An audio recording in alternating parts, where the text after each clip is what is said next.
کہاں سے لاؤ گے اور تمام عمر پکارو اذان کعبے سے، مگر بلال کا لہجہ کہاں سے لاؤ گے، مگر بلال کا لہجہ کہاں سے لاؤ گے۔ اور 12 ربیع الاول میں اچھلنے کودنے والے کہ نبی کے نام پر مر مٹنے کی بات کرتے ہو، ارے نبی کے نام پر مر مٹنے کی بات کرتے ہو، نبی کے نام پر مر مٹنے کی بات کرتے ہو، تم حسین جیسا کلیجہ کہاں سے لاؤ گے، ارے تم حسین جیسا کلیجہ کہاں سے لاؤ گے۔ نبی کے ذکر کی دولت خدا نے بخشی ہے، ہمارے گھر میں کوئی بے زبان تھوڑی ہے، دیار خواجہ ہے، کلیر ہے، شہر نانوتا ہے، دیار خواجہ ہے، کلیر ہے، شہر نانوتا ہے، بغیر اس کے یہ بھارت مہان تھوڑی ہے، بغیر اس کے یہ بھارت مہان تھوڑی ہے۔ حوصلہ بڑھائیں گے تو یقین جانیے ہمارے بھی فارمولے میں اچھے اچھے اشعار ہیں، نواز سکتے ہیں انشاءاللہ۔ حضرات سامعین یقین جانیے نعتیہ شاعری میں ایک اس طرح کی، بلکہ شاعر کے بارے میں ہمارے علماء بھی لکھے ہیں، شاعر وہ وقت کا مصور ہوتا ہے، وہ تصویر کش ہوتا ہے، وہ اپنے ترکش میں کس طرح کے اشعار کو پیوست کرتا ہے یہ کہنا بڑا مشکل ہے۔ اسی لیے کسی نے کہا تھا رسول اکرم صلی اللہ علیہ وسلم کی آمد ہے اس ماہ ربیع الاول کے مہینے میں بالخصوص، اسی لیے شاعر مشرق نے کہا تھا وہ صبح ربیع کی سحر کا اجالا، وہ صبح ربیع کی سحر کا اجالا، وہ جس کو بہاروں نے صدیوں ہے پالا، جسے حق نے خود آپ پرتوں میں ڈھالا، جسے حق نے خود آپ سانچے میں ڈھالا، وہ جس نے اندھیروں سے ہم کو نکالا، وہ برکت کا پرتو وہ رحمت کا جھالا، وہ برکت کا پرتو وہ رحمت کا جھالا، وہ آدم کا عیسیٰ سبھی کا ہے والا، وہ آدم کا عیسیٰ سبھی کا ہے والا، وہ ہر نوری بشری سے بہتر وہ بالا، جو سمجھے تو کوئی اسے ہوش والا، جو سمجھے تو کوئی اسے ہوش والا، وہ آدم نے اپنی نگاہوں میں دیکھا، وہ تخلیق کے قدرت کی باہوں میں دیکھا، وہ تخلیق کے قدرت کی باہوں میں دیکھا، اور وہ عزت میں اول، رفعت میں اول، شوکت میں اول، فضیلت میں اول، عزت میں اول، عصمت میں اول، عفت میں اول، سیرت میں اول، صورت میں اول، وہ آباد کرنے جہان آ گیا ہے، وہ آباد کرنے جہان آ گیا ہے، وہ سب کی خوشی کا سامان آ گیا ہے، وہ آباد کرنے جہان آ گیا ہے، وہ سب کی خوشی کا جہان آ گیا ہے۔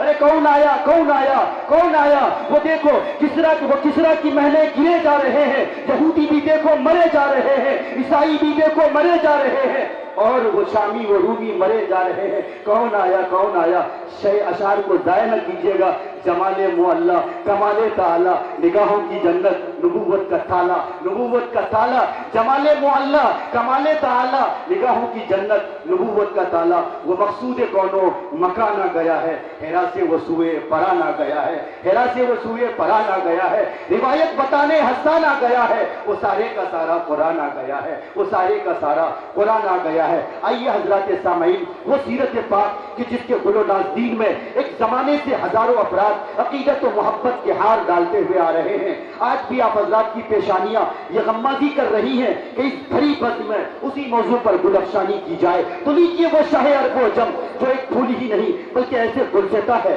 بلکہ ایسے گلزیتا ہے جس میں آدم کی صورت ہے، جس میں یحییٰ کی محبت ہے، جس میں دانیال کی محبت ہے، واہ واہ سارے نبیوں کا گلزیتا۔ وہ آئے تو آئے، وہ آئے، وہ آئے تو آئے، ایک والا آ گیا، ایک والا آ گیا، وہ آئے تو آئے، ایک والا آ گیا، وہ آئے تو آئے، ایک والا آ گیا، کسی نے رٹ لگائی۔ آئیے اسی گلدستے میں سے ایک پھول کو ہم نے چنا ہے جس کا نام حضرت مولانا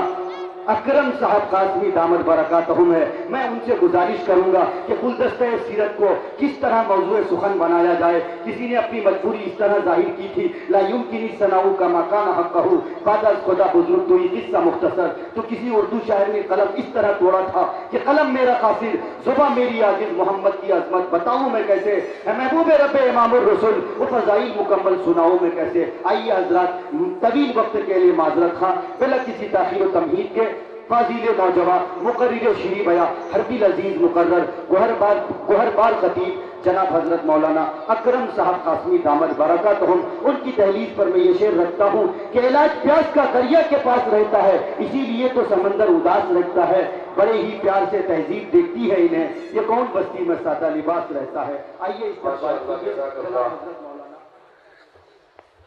حضرت مولانا ممتاز عالم صاحب مظاہری دامت برکاتہم العالیہ، محتمم ادارہ فیض القرآن، ٹھکری بازار چوک، علم میں نہا کر علم میں غوطہ لگا کر شریعت کی روشنی سے بالکل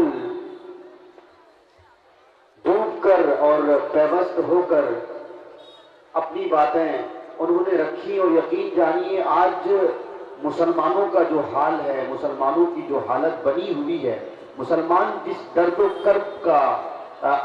کرب کے عالم میں مبتلا ہے، اس کی سب سے بڑی وجہ یہی ہے کہ ہم شریعت کو جانتے نہیں۔ معلوم ہے آپ حضرات ذرا یہ اٹھنے بیٹھنے کا ماحول نہ پیدا کریں۔ ابھی حضرت مولانا اکرم صاحب جو جھارکھنڈ سے تشریف لائے ہیں، اسٹیج پر جلوہ افروز ہیں، اس کے بعد انشاءاللہ مناظر اہل سنت قاطع شرک و بدعت جناب حضرت مولانا سید طاہر حسین صاحب گیاوی دامت برکاتہم العالیہ آرام فرما رہے ہیں۔ حضرت کی انشاءاللہ آپ کو باتیں ضرور سننی ہے۔ حضرت سامعین یقین جانیے اگر اس دھرتی میں سب سے قبیح، سب سے گندا کوئی عمل ہے تو ایک مرد کی زبان سے ایک نیک بیوی کو طلاق دینا ہے۔ یہاں تک کہ شیطان جو ابلیس اس کا گرو گھنٹال ہے، ایک واقعہ اسی کے ذہن میں آیا ہے کہ شیطان ابلیس اپنے چیلوں سے روزانہ حساب و کتاب لیتا ہے۔ ذرا غور سے سن لیں، روزانہ کیا کرتا ہے؟ حساب و کتاب لیتا ہے کہ تم نے کتنے لوگوں کو بہکایا، راہ راست سے کتنے لوگوں کو تم نے منحرف کیا۔ سارے جتنے بھی ان کے چیلے ہوتے ہیں سب حساب و کتاب دیتا ہے۔ میں نے اتنے لوگوں کو نماز سے بہکا دیا، میں نے اتنے لوگوں کو روزے رکھوانے سے رکوا دیے۔ بہرحال یہ سب کچھ ہونے کے بعد معلوم ہے ابلیس کہتا ہے کہ تم نے کچھ نہیں کیا۔ کہنے لگے صاحب یہ کیا کیا کہ میں نے کچھ نہیں کیا، میں نے اتنے لوگوں کو نماز سے روک دیا، اتنے لوگوں کو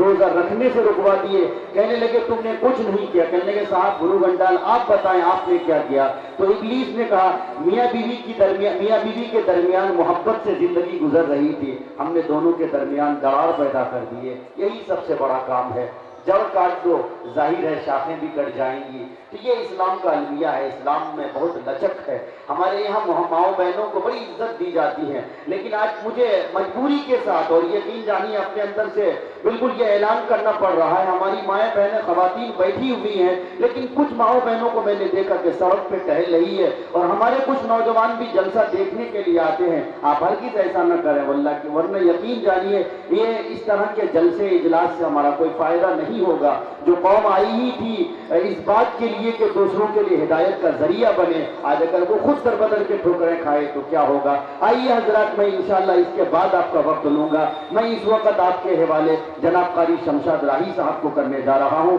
تاکہ وہ آپ کے چہروں پہ جو جھریاں نظر آ رہی ہیں، آپ جو بالکل آسودہ ہو چکے ہیں، ایک طرح سے بالکل مرجھا رہے ہیں، کھلانے کے لیے اور آپ کے چہرے پہ تبسم پیدا کرنے کے لیے جناب قاری شمشاد راہی صاحب کو دعوت دیتا ہوں کہ آپ تشریف لائیں کہ سکون دل کے لیے عشق نبی میں کھو جائیں، سکون دل کے لیے عشق نبی میں کھو جائیں، چلو مدینہ چلیں وہی کے ہو جائیں، اور اٹھیں تو کلمہ نام نبی ہو ہونٹوں پر، اٹھیں تو کلمہ نام نبی ہو ہونٹوں پر، نبی کی نعت سنیں سنتے سنتے سو جائیں، نبی کی نعت سنیں سنتے سنتے سو جائیں۔